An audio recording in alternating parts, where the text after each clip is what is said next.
All right, let's go. It's rookie minicamp. I don't know about you. Some people are like, I don't care about rookie minicamp. Are you somebody who loves when the rookies take the field for a few days, or could you care less? Because for me, it is very much something I love. And I don't know what it is. Maybe it's seeing the new players dressed in those Honolulu blues, especially in the last couple of years since we went back to our old jerseys. One of the things I love most is how cool the practice jerseys look. They just look so fresh. You know what I'm saying? So I get excited about that, seeing them all in their new numbers, seeing what they look like in a Lions uniform. It's almost like when a new player comes on the team and they put on a Lions uniform, you can almost know right away if they're going to be a good player for this team or not. It's almost like there's just like an intuition or just a like, yep, that jersey fits. Like that looks good. The number makes sense. Let's go. Or, ooh, yeah, I don't think he's an NFL player. I know that sounds stupid. But anyways, there is a Lions rookie that is already surprising people, already turning heads. And in fact, we're going to talk about three. I'm going to talk about three. I probably could do a video on each, but I'm going to talk about all three in this video. Who knows? Maybe it'll be a little bit longer, so hang around. And the first one is Tate Ratledge. And as we're talking about this, I just want to do a quick reminder. Lions have the Hall of Fame game. So they start training camp a week earlier. They have their first preseason game a week earlier. We don't have to wait till August. They're going to be playing a preseason game in July. I mean, we are like a month and a half to 2 months out.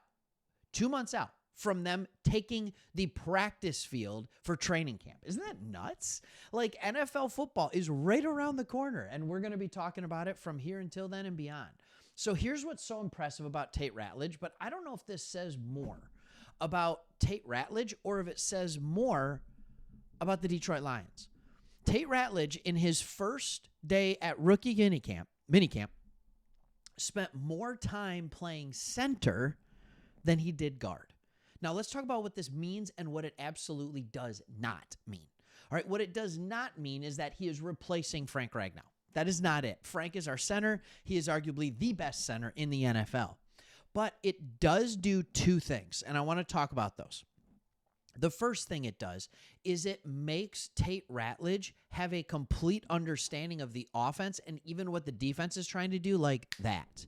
It is, I don't know if you can you hear that in the microphone? I don't know, because this mic's supposed to pick up voices, but I don't know how much. Anyways, that's snappy. So obviously I woke up happy. So recovery's going well from the appendectomy. So here's what we're looking at here. He has to know the offense. He has to know the defense like that. In fact, he said it himself.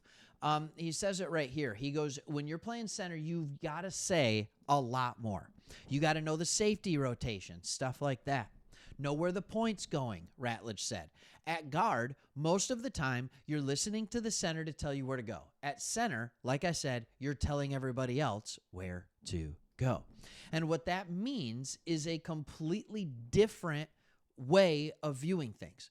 In college at Georgia, Ratledge played 2,070 snaps. Of those, 2,066, all but 4 were at right guard. The other 4 at left guard. But one of the big things Agnew, our assistant GM, said in his interview just a day ago was how much they loved Ratledge's versatility. So not only does he have to pick up the offense so much faster, but this is really smart by the Lions as well, because we have an aging Graham Glasgow who started looking considerably older, like he was losing a half a step last year.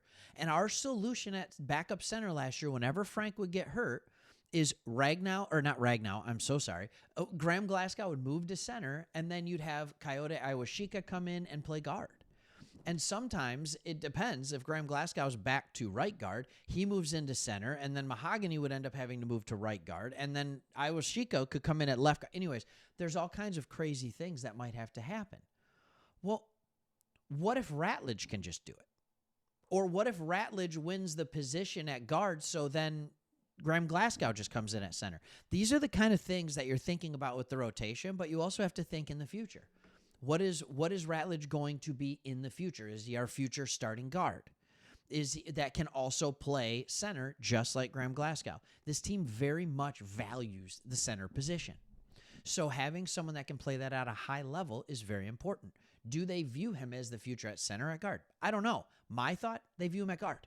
right? But they want him to know the offense really well, and it's things like this that are really, really smart. He's not the only guy that was doing 2 positions. He's not the only guy.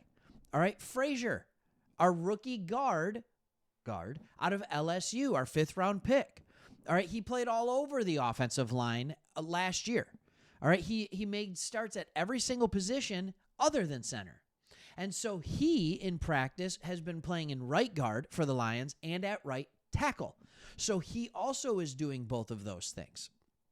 And what's really funny is they asked him about him and Tate and their relationship, and here's what he had to say. He said, "Tate is my dog," Frazier said. "Just learning the plays together, being in the same room.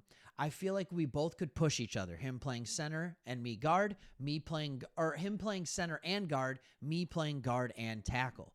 So you already have these 2 guys. You have Frazier that knows that he's getting reps at center. You think they just threw him there, or did they tell him ahead of time? They told him ahead of time. So he's sitting there and he's getting these reps. They're looking at film together. They're learning the plays together.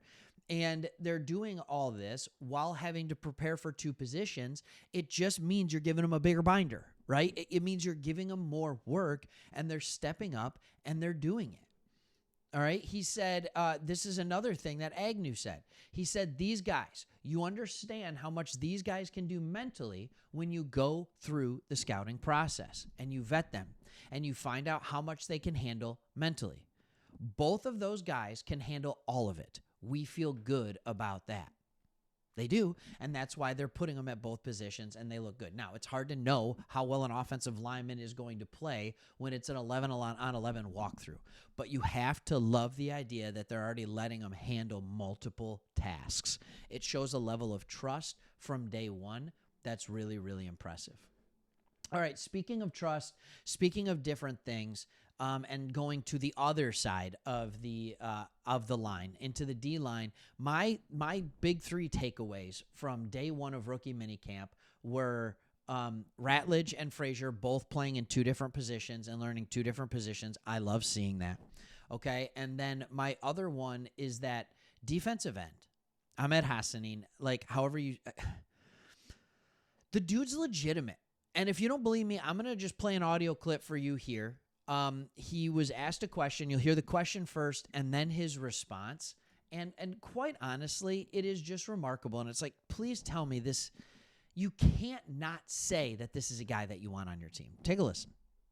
Your first meetings with coaches, your first time out here, just your early assessment of why this team could fit your personality and why the Lions are a fit for you. Man, talking about grit, it's the grittiest team that, like, you know, just persevering when the hard challenges come. And I'm that type of guy, just like when obstacles comes, I'm gonna rise to it. I'm not gonna fall down, you know. So I'm just looking forward to that. Like I look for hardships. Like I want to get better at stuff, you know. Because I don't want to take the easy way out, you know. I want to earn everything. I don't want nothing to be given to me. I want to earn everything. Everything has to be earned, you know. For whom much is given, much is required. And they gave me so much. God gave me so much that I'm gonna do my best to just give back to my teammates. Look, here's the deal. When you hear something like that, what I love about it is many athletes can talk about how they're a hard worker, you know, and they'll say, I'm going to go out there, I'm going to give everything I got. But he talks about the reason why. And look, if you've been watching this channel long enough, right, like most of you have probably figured out at some point what my line of work is. I am a pastor. But like when he says, to whom much is given, much is required, what he's saying by that is that he's been blessed, right? And he knows what was given for him, so he wants to give back. And he wants to work hard, and he's doing it out of a joy, right? He's doing it out of an excitement and a love. It's football, and it's more than football. I trust that this guy is going to work as hard as he possibly can on every snap. It's going to benefit him, and it's for his love of football, but it's also for his love of something even more, which is kind of nuts. And it happens. It happens, right? There's other players that do that, but it's a more long-lasting thing because anything in life, right, can come and go, even in football. One day you're leading the lead in sacks, Aiden Hutchinson, and the next day you're in the hospital having surgery, right? So what is that thing that you hold on to?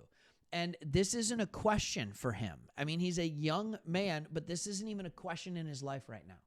And so it is really cool to see someone with that level of confidence, but also just the absolute desire to want to be thrown in the fire.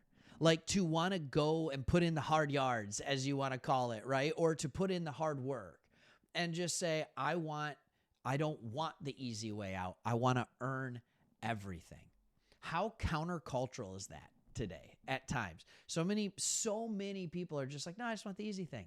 Like, this is easy. This is easy for me. This is what I want. He's saying, I don't want the easy way out. I want to earn it. I want to work hard. I don't want it to be given to me. I want to take it. And that's the mentality that you have to have. And in yesterday's video, I kind of talked about that. I talked about this mentality of how you need to have good character fit guys who are going to fit what the character of this team is, because when you look at our schedule, and it'll be this way as long as we keep winning, and we will keep winning, I hope, right? And like when we keep winning, like you need guys that have resiliency. You need guys who are saying, I don't want everything to be given to me. You need guys that say, no. I don't want to play a fourth place schedule. I want to play a first place schedule. I want to play the Commanders again after they beat us. I want to play the Eagles because they won the Super Bowl and I want to show that we're better than them. I want to play the Vikings and sweep them again. I want to sweep the NFC North. We need guys that want the NFC North to be the best division and still win it. And we were able to do that the last 2 years. And I think we have the ability to do it again this year.